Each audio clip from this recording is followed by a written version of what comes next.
Hello and welcome back to Refractions. I am Stephen Mallon, your host, and we are very excited for our first episode of 2025. And we have gallery director Douglas Marshall with us here. Sorry, I just blanked on your last name for a second. Thank you so much for being here. If you can just tell everybody a little bit, what's your history with photography? Yeah. Hey, Stephen. Thanks for having me, first of all, and Happy New Year, everyone. I think my origin story is not too dissimilar from probably a lot of yourself or others and people watching of having a kind of middle school darkroom class. I grew up in the suburbs of Dallas with a pretty straightforward public school, middle of the road Americana education, aka not a lot of access to arts and culture in the suburbs of Dallas at that time. Um, but we had a technology class in middle school, and like so many of us, the magic of a darkroom print just kind of hooked me from the get-go around the age of 13 or so. I was always a small kid, and the camera became sort of a weapon or a shield or a kind of a backstage pass for a little kid in high school football, Texas. And yeah, I just started living in the darkroom even in middle school and then high school, did yearbook photography and all that stuff. And eventually went to UT Austin and did art there, but just lived exclusively in the dark rooms. Studied under Lawrence McFarland primarily at that time, and didn't really know much about the fine art side of the photo world. For me at that time, even up to well into college, photography was Magnum photos, black and white street photography. That's Salgado, Bresson. That's what photography is. And I was, fully in that world, and carrying the Leica and the everything, and totally consumed with that, and helped start a lecture series in Austin, short-lived, but great. We brought Elliot Erwitt, Mary Ellen Mark, and Alex Soth, and Abe Morell, and a number of others to Austin to give lectures, which was really great. And that started to broaden my awareness of what the fine art photo world was. And then started producing small exhibitions with photography friends in Austin, and working for the university's art gallery. And then pretty quickly, a few years out of college, I had been trying to survive as a photographer, doing weddings, doing portraits, and just really could not find my footing in that role. As soon as I had to do it, as for maybe a lot of people, as soon as I had to do it for money, it kind of lost its patina. Um, Shooting a lot of concerts, which I definitely enjoyed, but it's kind of hard to make a living doing that. Um, and but it really took to being on the exhibition side of things. Really enjoyed producing the shows of my friends, and I would find a small space for us to exhibit in, and I'd make some postcards, and I'd produce sort of an opening night, and just really kind of fell into enjoying that role, and still making my own work at that time. But eventually realized I needed to get out of Austin to kind of get out of the college mindset, and LA seemed to be the right target for me. Compared to yourselves, I just could never see myself in New York City. Love visiting, but couldn't see myself living there. And LA seemed to be kind of starting to rise in terms of its art world standing compared to New York City, and seemed like there was a lot of room for growth and fun, to be honest, in my early 20s in Los Angeles. So that was about 13 years ago. I've been here about 13 years now, and worked in some contemporary art galleries when I first arrived, but my main uh, foundation was working for Peter Federman, who probably a lot of people know of as kind of a long-running classic and fine art photography dealer who's been in the game since the beginning. And he really gave me a ton of responsibility right from the get-go. I was, in my mid-20s doing international art fairs with him that I was completely producing. We did APAD a number of times. We did Photo Shanghai. We did London, Paris. a bunch of other places. And it was just a very fast-paced um, education for 5 or 6 years with Peter and getting to work. I remember there was a moment when I was like 26 years old and I was driving Sebastião Salgado around in my like crappy little car in Los Angeles. And I just remember having a moment like seeing him in the rearview mirror, like, how did I get to this? Um, but yeah, towards the end of my time with Peter, which was around 2017, I started to kind of have the feeling that maybe I'd like to do my own thing. I started to see a rise of a very process-based fine art photography, meaning a lot of emphasis on printmaking, innovation and craftsmanship and mixed media with mixing photography with other mediums. And that really started to excite me because I think I'd spent so much time in that world of street photography and humanism and documentary, very image based photographic work that I started to deal with the ubiquity of digital imagery through social media started to um, become more salient and more interesting because we just are so consumed with digital images that an image on paper was starting to kind of, it was hard to stand out, and there were just so many people kind of pushing things in the analog space and in the mixed media space, that when I finally did decide to try and start my own thing around 2019, I decided that that's where I was going to try and focus, and that's pretty much still the case today. But obviously, the pandemic threw a curveball. I left my last gallery job in December 2019, thinking that 2020 was going to be that's going to be the year that I'm going to, jump off the ledge, and I did, for better or worse. Thankfully, I did not sign a lease or anything before lockdown, so I was literally like I literally sold like some of the first prints on my patio of my house where a client came over to look at prints because we couldn't dare look at them inside.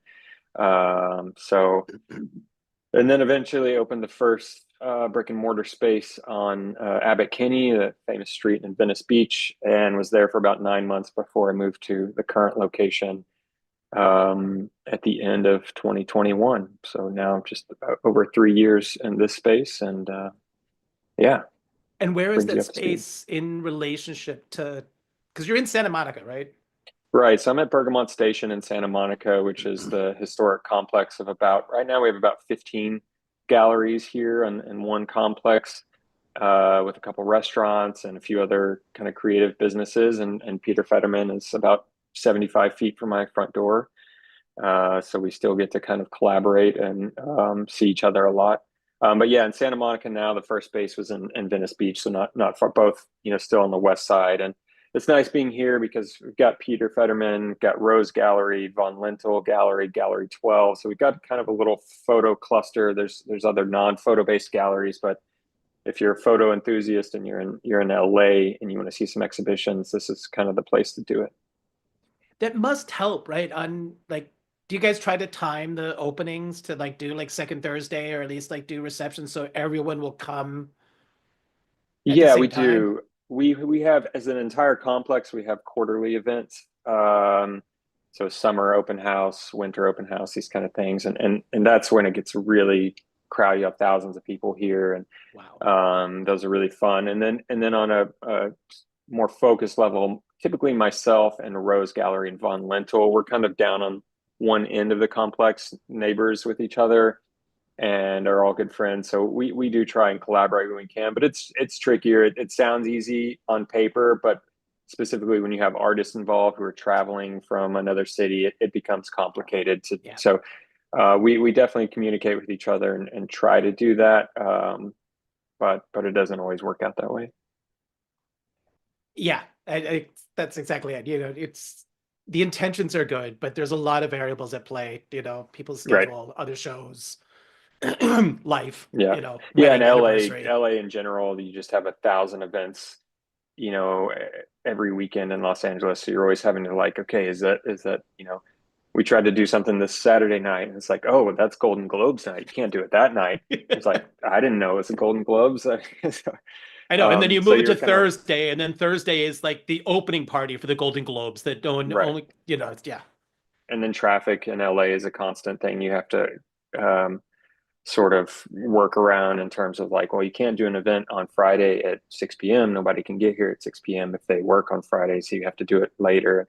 Anyways, that's a boring topic, but yeah, it's just, LA is a big beast, like New York City is, and you have to kind of plan as much as you can, and then from there, it's only so much you can control. No, but it's actually you raise. I mean, like New York typically is like 6 to 8 Thursdays, and a couple of the Mm, galleries will do Saturdays. Like Lower East Side was doing Saturdays, and Tribeca was Saturday, but like Chelsea was kind of stuck on second, third Thursday, 6 to 8. yeah. So would that be the same time in LA Same or? time, yeah, same time usually. I think things typically here are a little later, maybe because of traffic, but they tend to be more on Saturdays. Most gallery openings are on Saturdays, unless it's like a private event. Okay. But yeah, doing something on Thursdays is pretty rare because traffic is just such a nightmare on Thursdays, and we're all car dependent here. The metro train system is almost there. Give it a couple more years, and LA will be a more transit friendly place, I think. But it's not quite there yet, and so typically Saturday evenings, and I just prefer to do them a bit earlier and be able to go for dinner and drinks after versus doing like a late night party. You know, I see some other galleries who really have kind of like a party vibe at their openings, and sometimes I'm jealous of that. But there's a reality to running a business and trying to survive as a gallery, which is quite difficult in the early days, and needing to balance between having a cool, fun party kind of atmosphere and a more serious atmosphere that attracts collectors and buyers who are keep the actual business and the lights on. So talk So to me a little bit about that. Like what are some of the tools that you've learned over the past like 5 years to bring in the collector base of the work that you're attracted to? Like, yeah, I think I had, being at this complex near Fetterman Gallery, and I already had a bit of a reputation or following because of the people I'd worked with there over the years who would remember me, and that would give me sort of a bit of a foothold. Um, for most of the shows, almost all of the exhibitions, 90% are focused on contemporary work, with rare exceptions for kind of special. We did an Edward Curtis exhibition, which was a very left curveball uh, thing that was sort of a special exhibition. But you can see behind me, I've got some vintage prints by Robert Adams and Louis Baltz and things like that. That in this room, which is sort of in the middle of the gallery, it kind of doubles as my office and library. I usually will hang vintage pieces that correspond to the contemporary show, in this case, Brian Scootmott's work. Um, and I used to think that I needed to kind of validate the gallery's prowess with serious veteran collectors by having this kind of work that they would be like, okay, this guy knows what he's talking about.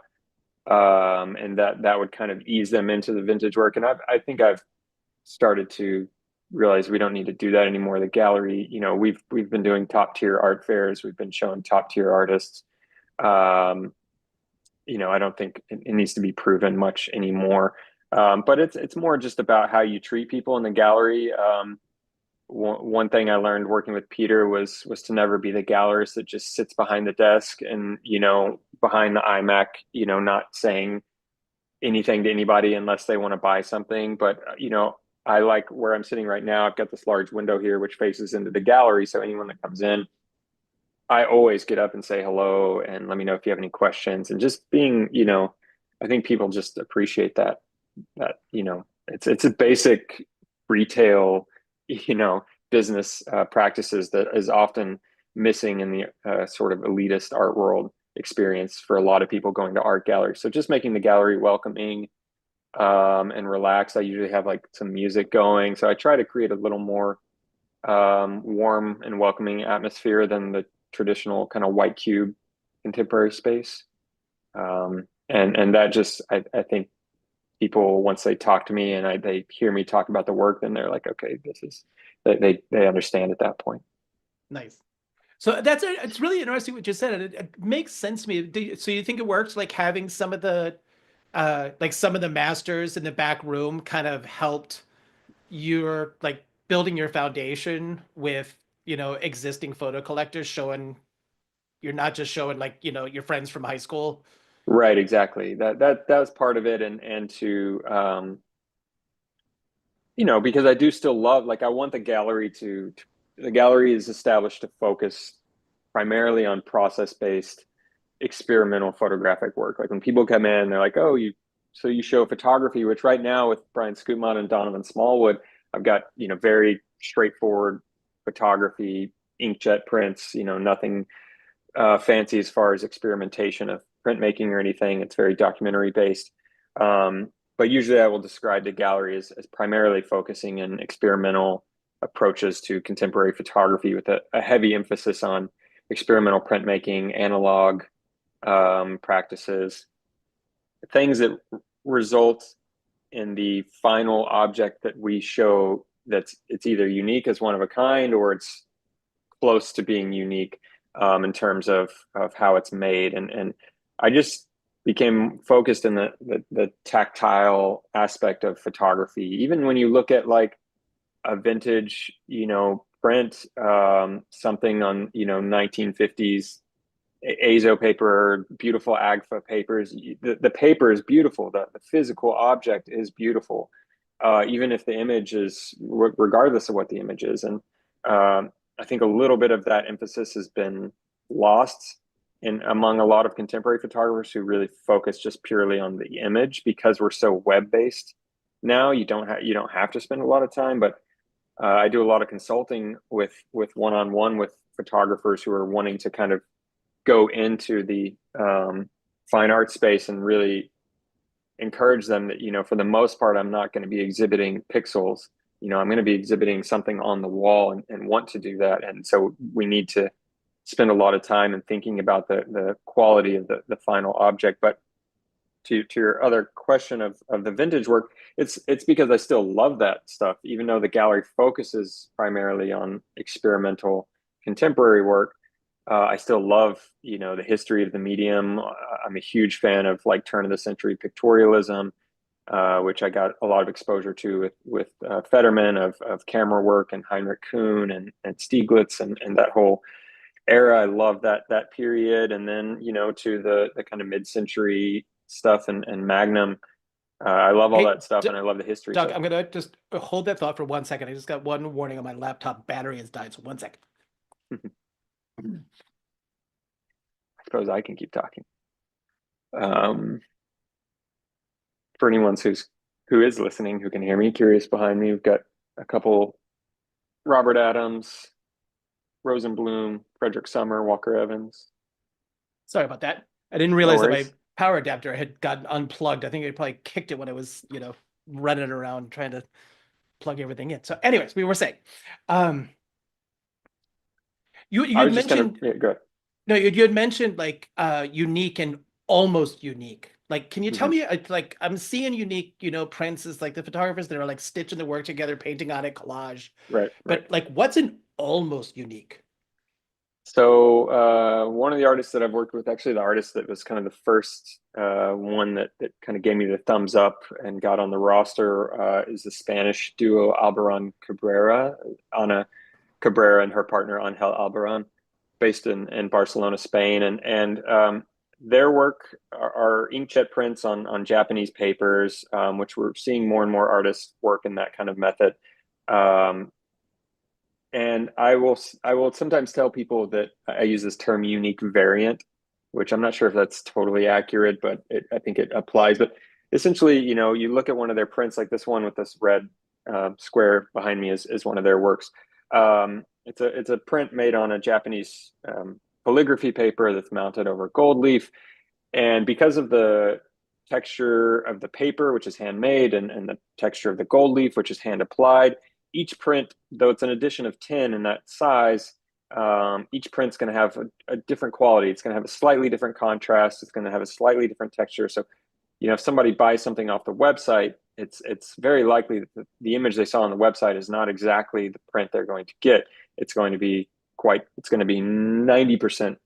You probably won't tell the difference, but each print's going to have a little bit of a special quality to it because of the kind of tactile approach of how it was made versus an inkjet print off of a large format Epson printer, each print's going to be 99.9% identical.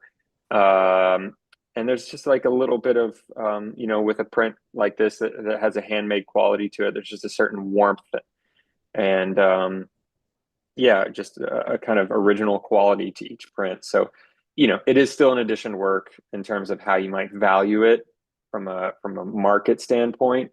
It's not a total one-off, but Yeah.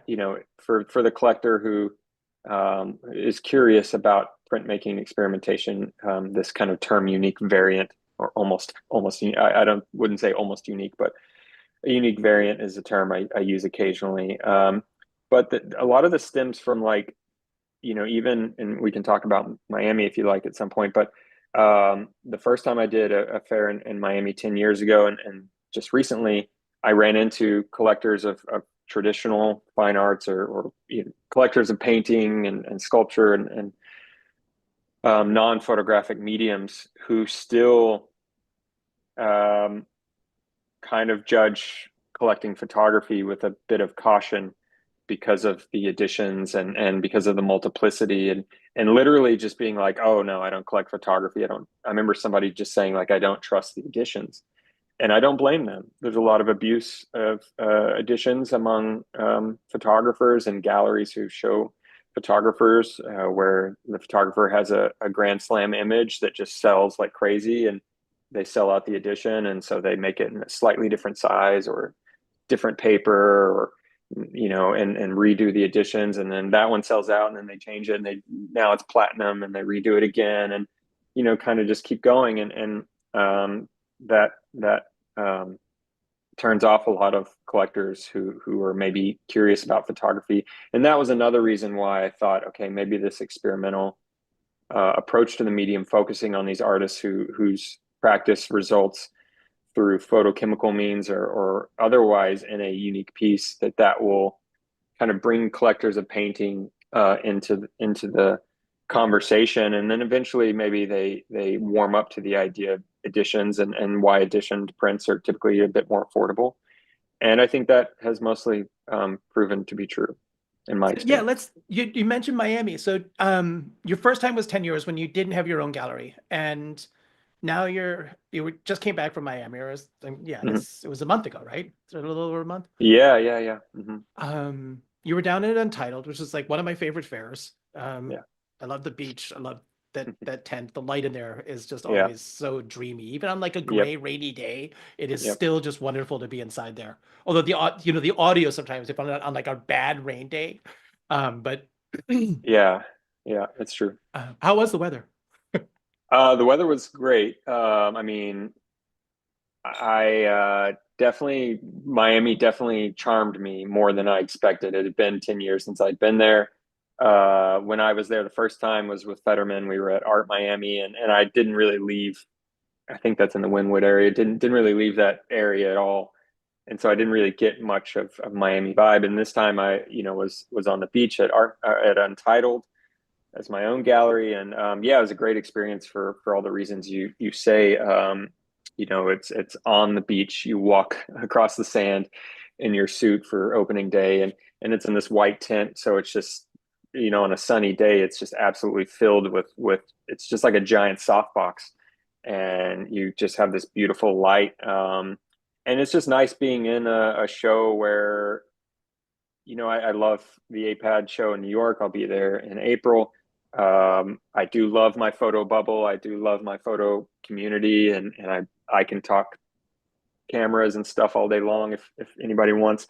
But it is nice to go into that world where people don't care about they don't care about how it was made or the camera. They're more seriously interested in the conceptual approach to the work, the aesthetics of the work, and less on the technical conversation of photography and or even the history of photography. They're just kind of interested in the conceptual approach of the artist and what the artist is um, uh, exploring, and want to dive into those subjects. So I did find it enjoyable to be there. I did Paris Photo last year, the first time as my gallery, which is great. Paris Photo is an amazing fair, as many people listening probably are aware, but it's quite cold in Paris in November, and from the West Coast, it's a 9 hour time change, so it's a pretty grueling, long week as an exhibitor.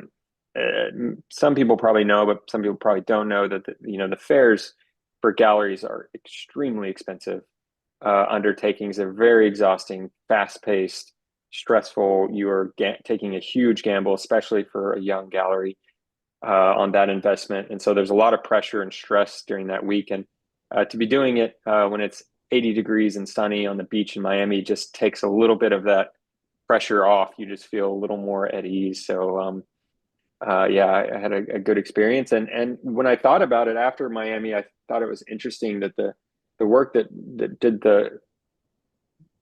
did well at the Miami Fair was all photographic. Even though I did show other mediums as well, that people were kind of most magnetized to the photographic work. Like the And traditional edition. not not so much traditional, but because I definitely was still focusing on experimental, but I had some large pieces from Chris McCabe, his Sunburned works, some experimental work from Mexican artist Fabiola Minkeli. And so it was still kind of on the experimental leaning of things, but some of them were addition, and that didn't bother people. Um, so yeah, overall it was a really nice experience, and I hope to be back. And you weren't the only photo centric gallery at Untitled, Yeah, right? right. There's only three or four of us, so I shared a booth with Danziger Gallery in New York, Okay. James Danziger, and we had a quite large space, and we've collaborated on things here in Santa Monica as while James had a space here at Bergamot Station for a while as well, um, and have become friends and collaborators. And I had expressed interest when I was at APAD last year to James about doing Miami, and he graciously invited me to join in a dual application. So Danziger and I had a space together. Yancey Richardson was present as Yep. well. I want to say there was one other, Yossi Milo, though Yossi was showing, as I think the gallery does in New York as well, was showing primarily non-photographic work, though he had some Megan Riepenhoff's and experimental stuff as well, but more sculptural and painting type of work, I think, for the most part. So yeah, it's pretty limited. I mean, Untitled was, I'd say, 85% canvas-based works. Okay. Um, Well, let's get it up to so it's 20, 25 in the next year or two. And Yeah, well, I mean, I don't know. I kind of like it. I like being, a sort of an outlier and having something different. I think it works to my advantage. I won't give away Peter Fetterman's trade secrets, but one of the brilliant things that among many things that have made Peter success, but he got into a fair that was not a traditional photo fair that took him a long time to get into, but a very top tier affluent non-photo based fair. And when he got into that, he was the only person showing photography there. And because of that, he stood out. It was unique. It was accessible. It was fun. And he typically does quite well in that context. So I think that was a really smart move. And that kind of made me think about other fairs that are not just photo fairs to try and have a presence in. I think that, yeah, it's really, it's the diamond in the rough a little bit, right? Like it's kind of Yeah. like a nice, refreshing to all of a sudden come around the corner to see photography after painting, sculpture, ceramic. Yeah, exactly. And And then, and oh, it's hello. still Yeah, exactly. And it's an accessible medium for most people. For people, of course, people who are veteran art collectors or art historians or whatever, then they don't need that entry point. But photography, I think, in the art world still has this duality of, like, I often say it is still kind of the bastard medium of the art world. It's changed and continues to change, and we're all a part of that. But I do still think it's somewhat kind of the outsider, and it is in a sense that we also add to that, and then we have our own fairs, we have our own festivals and things that are photo specific.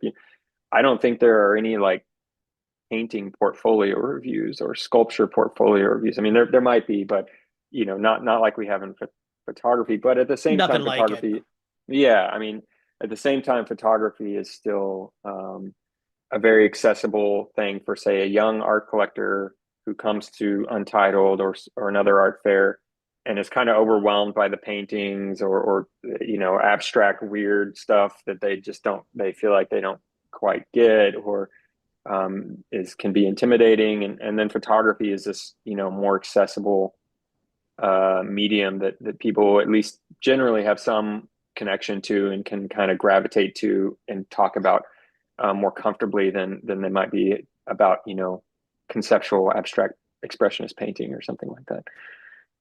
I love the idea that when you said it, I completely agree that like photography is the bastard art form and or medium. And I also feel like now the bastard has now given birth to another bastard, which is AI. Yeah. um, which, you know, I'm feeling, from the type of work that you're showing that you're interested in, I'm feeling it that there's not much draw for you towards AI and NFT and digital generated work, but is that like a tiny little like secret interest of yours or I wouldn't say it's a tiny, I wouldn't say it's like an interest of mine. It's not something I'm like, actively looking for generative based artists or anything like that, but I'm certainly not like, opposed to it, or, it just takes the right, just like any other medium. Like I would happily do a show of sculptures tomorrow if I met the right sculptor that we just connected and I liked their work. Bonus points if it had some connection to photography in some way. So I'm not opposed to it at any means. I obviously, there's always some apprehension of like still not understanding it maybe, or having concerns about the environmental implications of it, though, of the technologies, though we're quite on a high horse to to complain about that or to raise alarms about that, when art fairs are one of the most environmentally problematic aspects of the art world, from the enormous amount of freight shipping and flights and everything involved, and the enormous amount of waste of packaging and crates and cardboard and things that art fairs produce. That I think they're getting more conscious about that. And the Gallery Climate Coalition is an organization that's helping to start to hold galleries more accountable for those aspects. So, but no, so I don't, it's not something I think there are many people doing really interesting things with it. Alejandro Cartagena in Mexico City is doing really fascinating things with it, and is pushing conversations around those processes that are very nuanced and interesting. Um, as NFTs, it's something that very rarely comes up honestly anymore in conversations here with visitors. I think going back to 2021, 2022, every week someone was like, so are any of your artists doing NFTs or anything? And it's definitely something I started to pay more attention to at that time, because we were all like, everyone just didn't know where this was all going. And I think once we've kind of returned to the brick and mortar experience, that conversation has waned a bit. I still think the technology is super fascinating. A lot of the art that was associated with that time period, that's anyone's opinion on how you feel about any of it, of the art that was kind of associated as NFT art. But I try and remind my limited understanding of it, I think, but that the NFT is just the technology, and NFT art could be anything. It's my understanding is the NFT is essentially the certificate, which I think that's great. And I think having that technology of a almost impenetrable certificate of authenticity is a great thing. And I think there's a lot of interesting ways that can be used for artists who have typically somewhat been gate kept out of the art world for various reasons. Video artists, especially digital artists,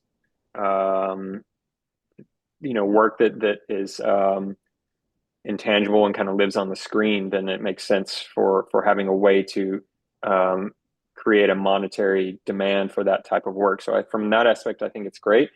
Um, and like I said, I'm all for people pushing the medium in innovative ways, whether it's um, physically or digitally or whatever. And it just takes the right for me as a gallerist and curator. It just takes the right work that sparks my interest. But I'm not, if I saw artists that I really liked, but then they told me they do it using generative software, that wouldn't be like a deal breaker. Okay. But it might, I would definitely need to know more because I guess I was lucky enough to have been a teenager pre social media and pre, well, still mostly doing darkroom photography. So I am still a little bit of a old timer, perhaps. I'm just on that cusp of the end of on the millennial spectrum. So, And I mean, it's, for I don't know exactly when the breaking point is, just getting back to the old time, new time is there is definitely interest in, like, I have a 17-year-old daughter, and I think that there is such a fascination with the physical print now because she grew up with the digital image. And so now the aspect of having like the Instamatic and the Polaroids actually coming out of the camera yep, is so rewarding for her. She just yep. loves the object where for so much of the time, and plenty of the imagery that she's seeing is just on the screen. But um so It's a exactly, pendulum. yeah. It's a pendulum. It'll go, the entire history of photography is a pendulum between um, experimentation and physical material innovation and back to image based. You look at the early like avant-garde experimental stuff of the Bauhaus influence on Chicago in the early part of the 20th century, and this experimentation of Mahalinaj and Georgi Kepes and these kind of artists who were doing a lot of photograms, and of course Man Ray, and this kind of focus on the material and then the focus on the image, focus on the material, focus on the image. And it seems to be about every 30 years that pendulum swings from generation to generation. So yeah, you see the current teenagers, you know, obsession with kind of getting. Actually, I keep hearing people saying like, "Oh, my kid actually doesn't want an iPhone. They want a flip phone and they want a 35 millimeter camera." Yeah, That's the that's Yashica really T4 exciting. is And like hot again. yeah, yeah, and that vinyl records are bigger than ever, and Yep, yeah, these kind of this. I think we're just the pace of life accelerated so quickly that everyone wants to kind of hold something in their hands and slow down. for sure. So, So, and we were talking a little bit about the artwork and artists and everything. So, where are you seeing artists? Like, are you seeing stuff on Instagram that catches your eye, LinkedIn? Like, where are you sourcing new talent from? not LinkedIn. Not LinkedIn. No, Instagram, yes, is still a source, even though I've tried to divorce myself a little bit just because I find it's, for all the reasons that it's so successful, that it's incredibly addictive in its design. And I find it just as on a personal level for that to be problematic. Um, and I'd say primarily it's at art fairs for me or through other galleries. That obviously follow a lot of galleries, but it's essentially art fairs and Instagram.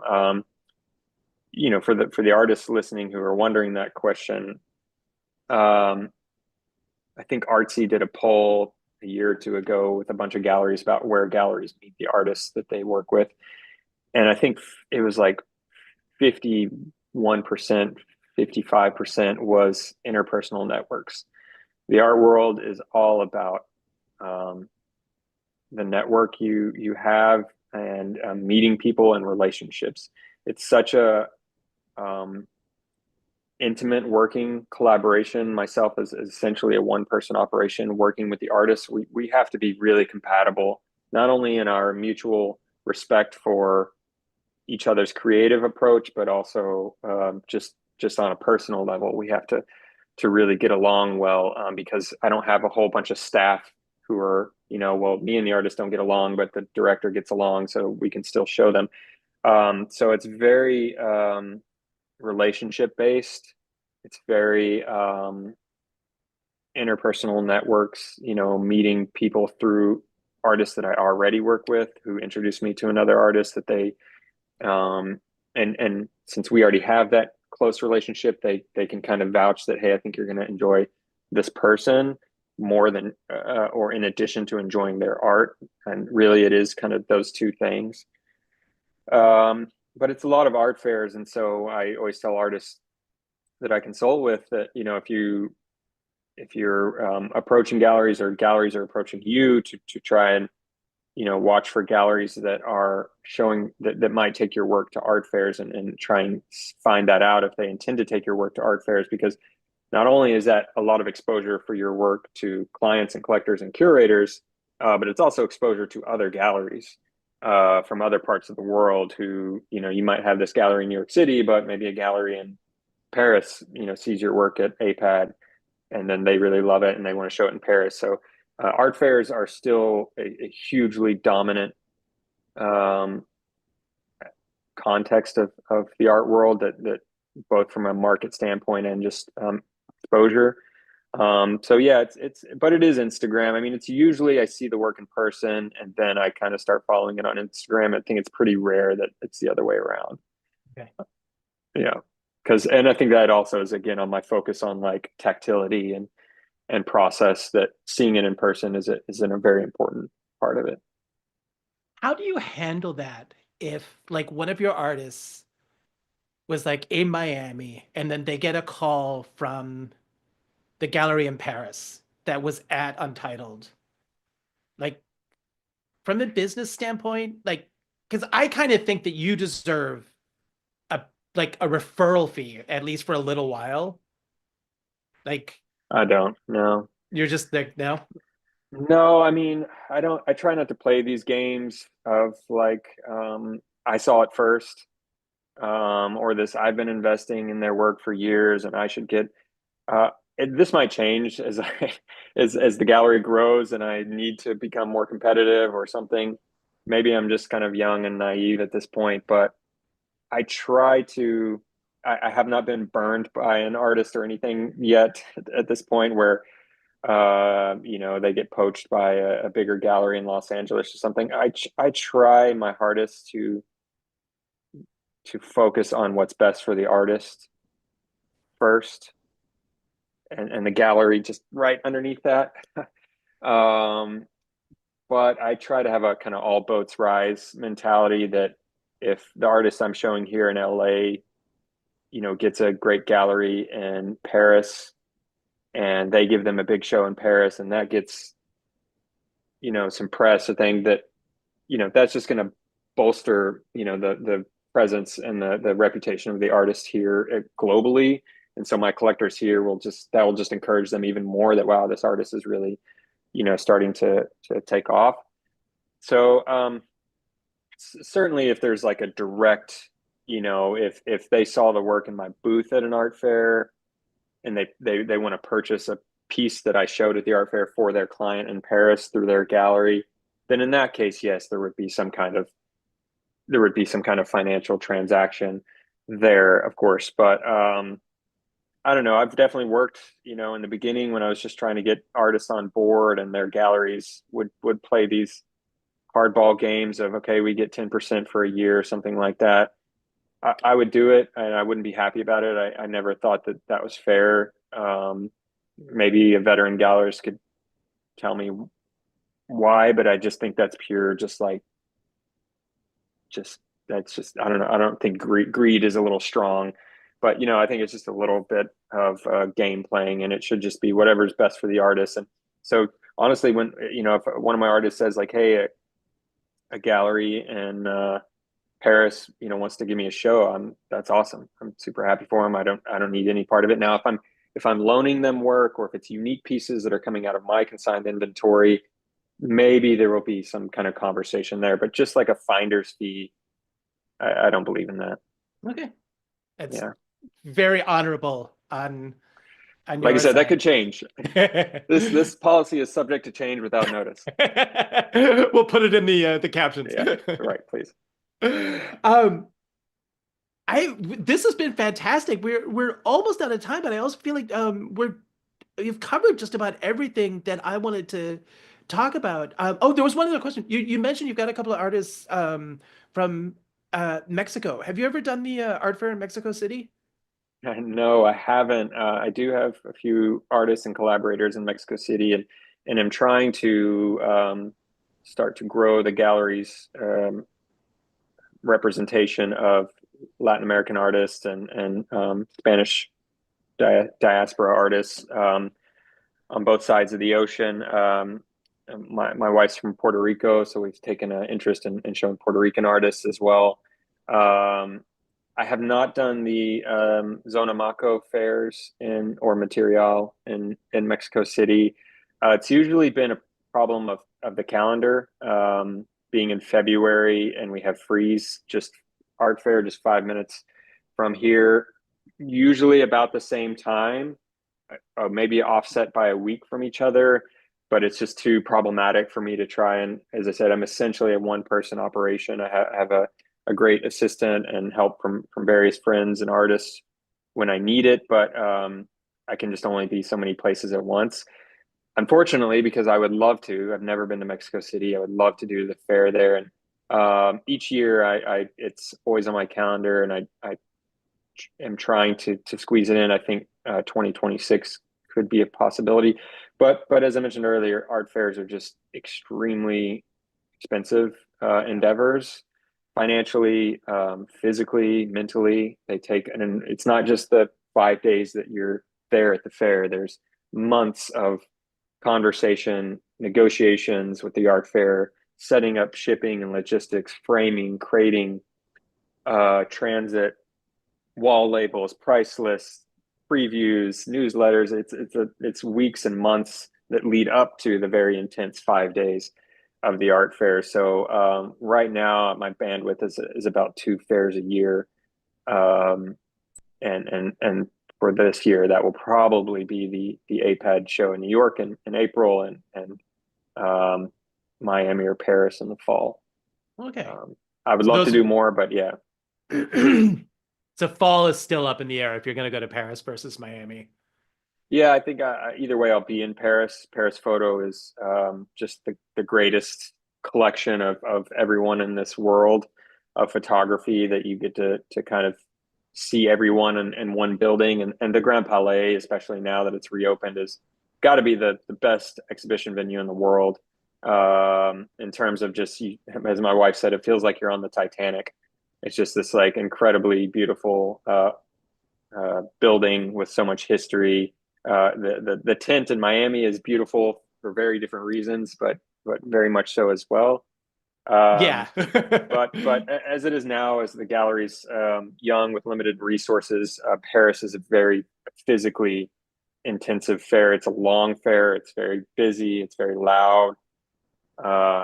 It's long, and coming from LA, you're on a 9 hour jet lag time change. It's just it maybe I'm just a wuss, but it really is a tough show to get through, even though it's a lot of fun and it's great to see everyone there. But a 3 hour time change on the warm beach is pretty inviting.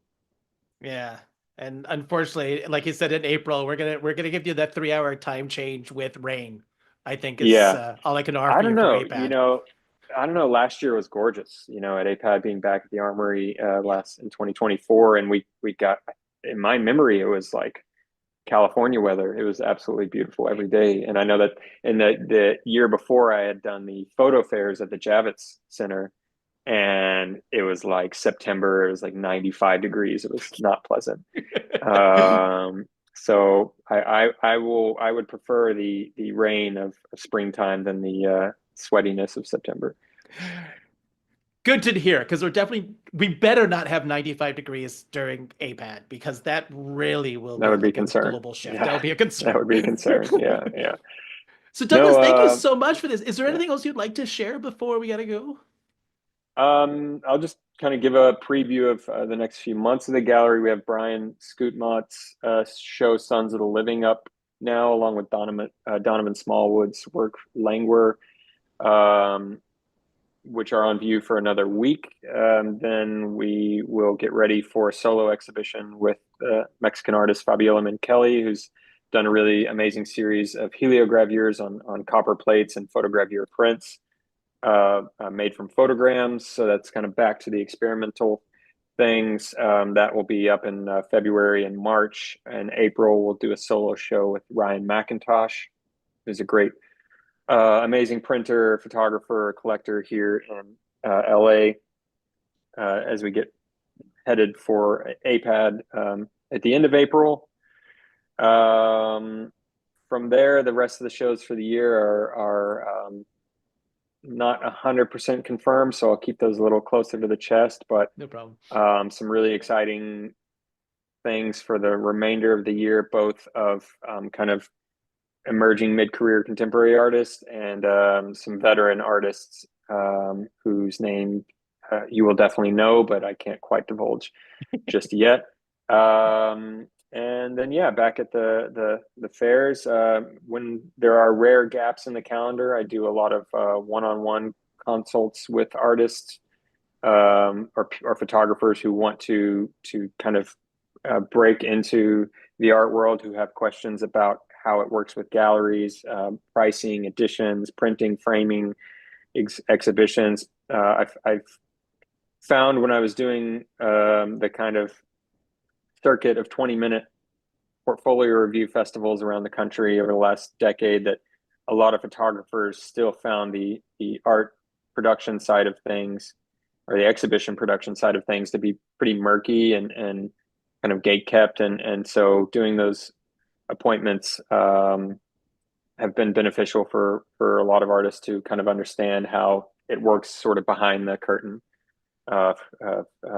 Very just kind of logistical questions on how exhibitions work and galleries work and things like that. So that's most of the time. And, we try to produce some video content of the artist events that we have. But, and kind of pushing back to the way we lived in 2020, 2021, we really try to focus on the community here and building the community here in LA.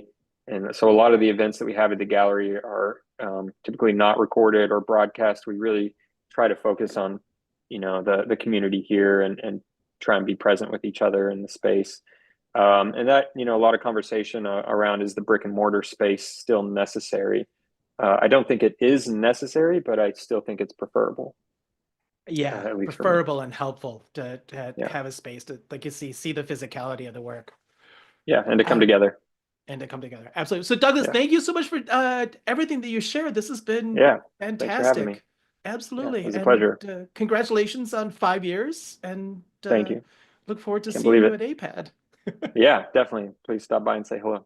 Definitely. All right. Thank you, everybody. We'll see you Thanks, soon. everyone. Take care.